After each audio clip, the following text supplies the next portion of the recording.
Okay, trigger adjustments on a Kimber, Oregon 82G or 82 government target rifle. I've got a technical manual copy on chapter 4 if you can get a hold of one of these, but we're just going to walk through this and maybe this will help you get one of these adjusted. You can get them a little out of whack. There's 3 adjustments on it.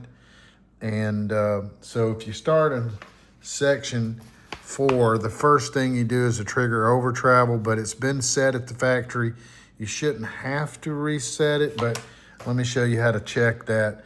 So what you can do is I use a snap cap in there and I'm just gonna fire it. And then I'm gonna look through this little peephole and I can see there that it's in the fired or not cocked position, which means these 2 surfaces I've drawn here, this one, this big part has dropped down below this one and there's a gap there.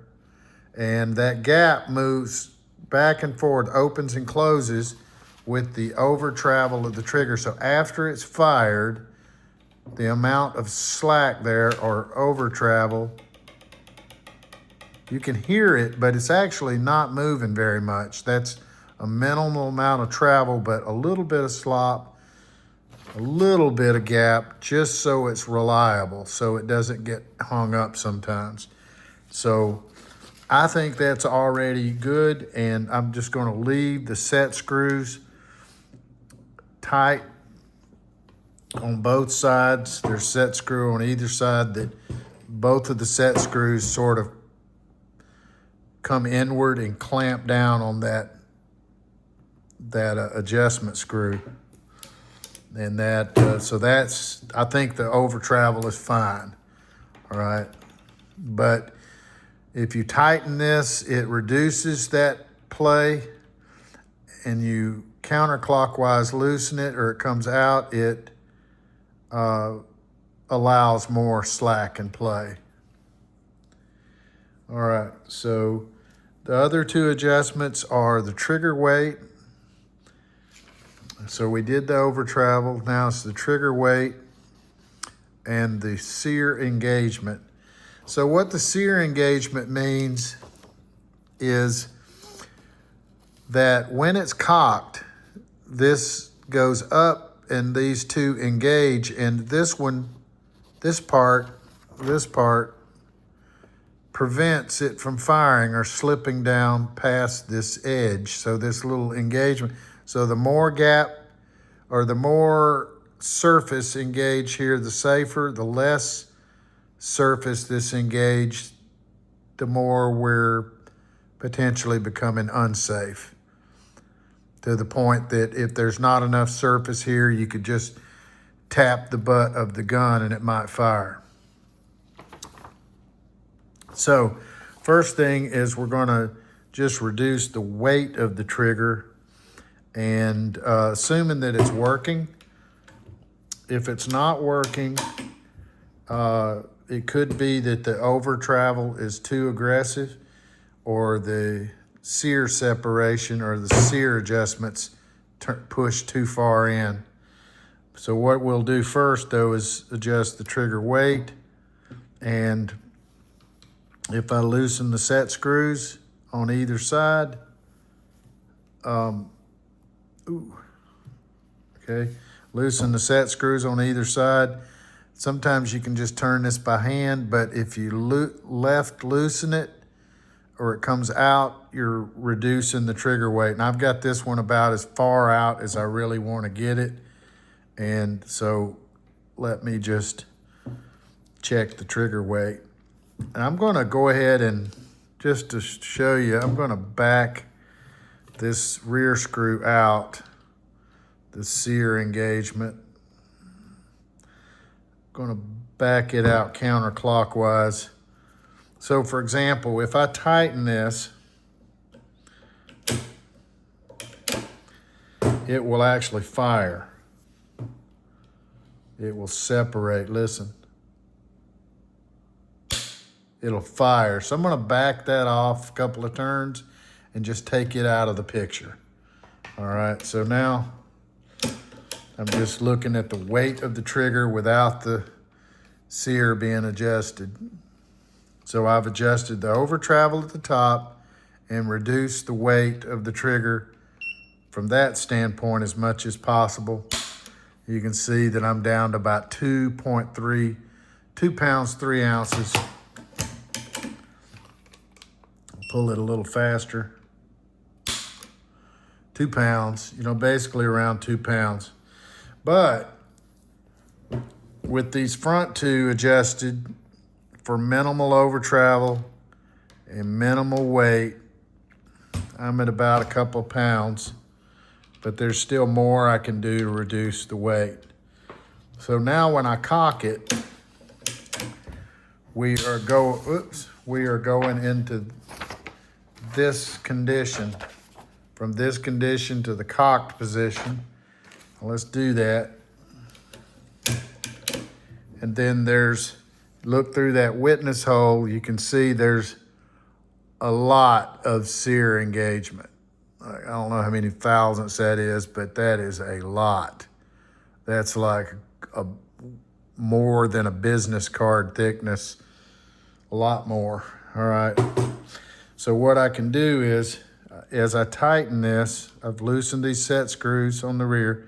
As I tighten it, you're going to see the sear separation become less and less. Less. We're starting to get, now that's starting to get to the point where I don't want to go further, but watch, it'll actually fire.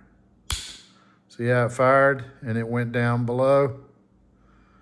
So we went too far. So we'll back off a little bit and back off until it works again. And then we're going to get a minimal but safe amount of sear engagement.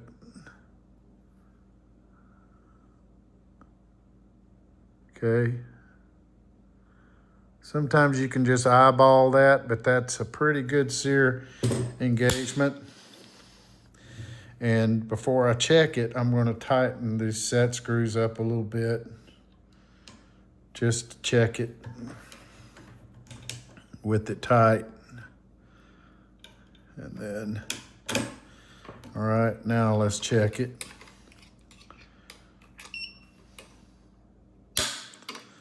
"13 ounces. Ooh. All right. 1.1 pound, 8 ounces. If I pull it slow, if I pull it pretty quick, it's going to measure about 1.1 pound, 2 ounces. That's pretty good. I'm going to say that that's pretty good, unless you're trying to meet a 2 pound requirement for a NRA competition or something like that. Then this may be for bench rest what you like. And I just want to make sure it's reliable. And when I fire it, look, it's not flopping around. So the overtravel is good. When I cock it, it's a single stage trigger, so there's no pre-travel. There's just sort of overtravel or post-travel. That's it. So this trigger seems to be. Now, what I can do is, once I get the gun together, I will tap the butt on the floor really hard on the rubber pad to make sure the gun's not firing. And pretty much that should be what we just went through in the manual. And I'll let you see this real quick. You can pause to read this.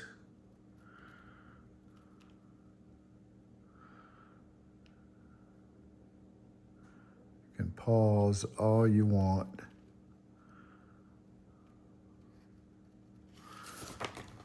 And then should be two side print, so yeah.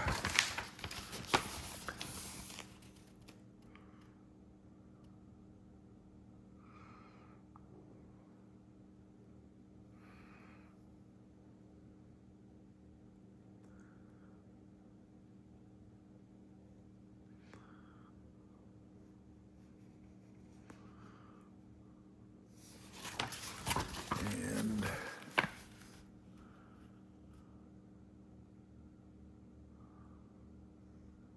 all right, again, you can, now there is, I just can't remember, but there's another adjustment regarding this safety, but I'm not getting into that. I don't touch that, and I think we are good. Hope that is helpful to you.